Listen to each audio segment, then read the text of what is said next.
You've got questions, I've got answers. Hi, I'm Kevin Eikenberry, answering the questions that new leaders ask us. Actually, our goal is to help all leaders become more effective, confident, and successful.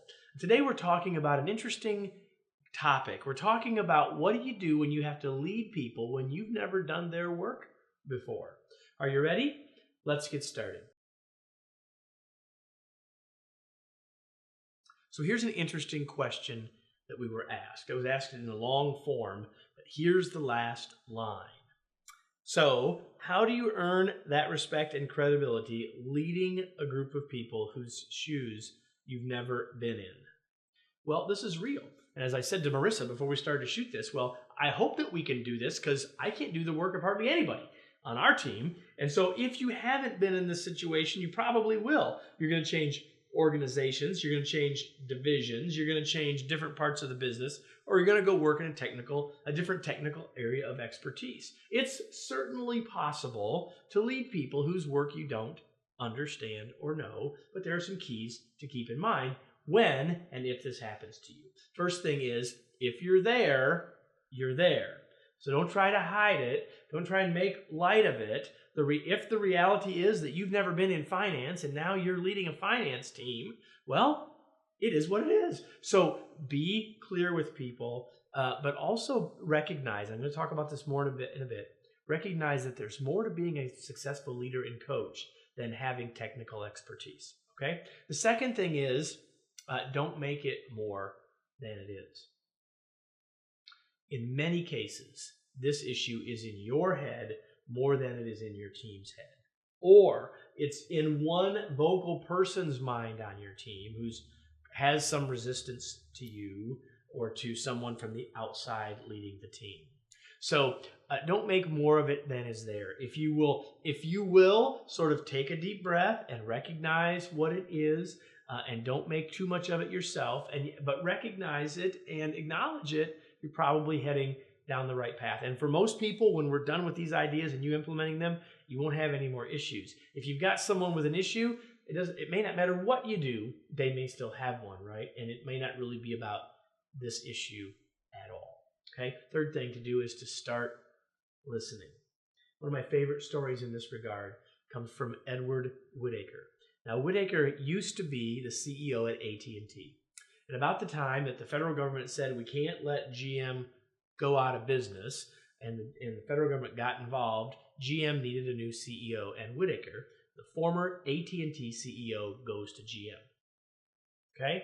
So he goes to GM, and here's what he goes around telling GM employees. Listen, here's what I know about the car business. I drive one. In other words, he says, I'm going to listen to you to learn more about the car business. So he started going on a listening tour. Now, the other thing that Whittaker did was he said, listen, I may not know everything about the car business, but I know a lot about changing an organization. So if you think about it, he is doing all three of these first things. He's saying, yep, this is the reality, and let's not make more of it than it is, and I'm going to learn about the business by talking to you and listening to what you've got to say to me. And the fourth thing we want to do, Whittaker did this as well, is to bring your perspective. See, here's the thing. To be a great coach, to be a great leader, does not require that you have to know everything about everybody's work. In fact, one of the values that you can bring is a fresh and different perspective. One of the things Whittaker brought was things that weren't bound to the car business and brought them into that situation. If you've been in sales and marketing and now you're in finance, you have a fresh look, a fresh perspective. You'll ask different questions, and you can be every bit as effective, maybe more so, with that perspective. Be okay with all of this and bring your own perspective as well. And the last thing is focus on the people you're coaching. Really find out what their needs are. Really find out what their issues are. Bring your perspective, but also bring your curiosity because you don't know all about their work. Bring it all, and you have a better chance of being successful. And quite honestly, if you do that fifth thing, it's happening because you've done the other four things. Is it possible to lead people when you've never walked in their shoes? Yes, it is, because at the end of the day, it's still people, and your perspective does matter and can make a difference. Let's close with today's tweet. As a coach, bring the expertise you do have and worry less on the experience that you don't have. Now, I hope that this question has been of value to you as a new leader or as someone who coaches and counsels other new leaders. And if you found this useful, guess what? There's a bunch more video here. There's a bunch more great free content here on the Bud to Boss website.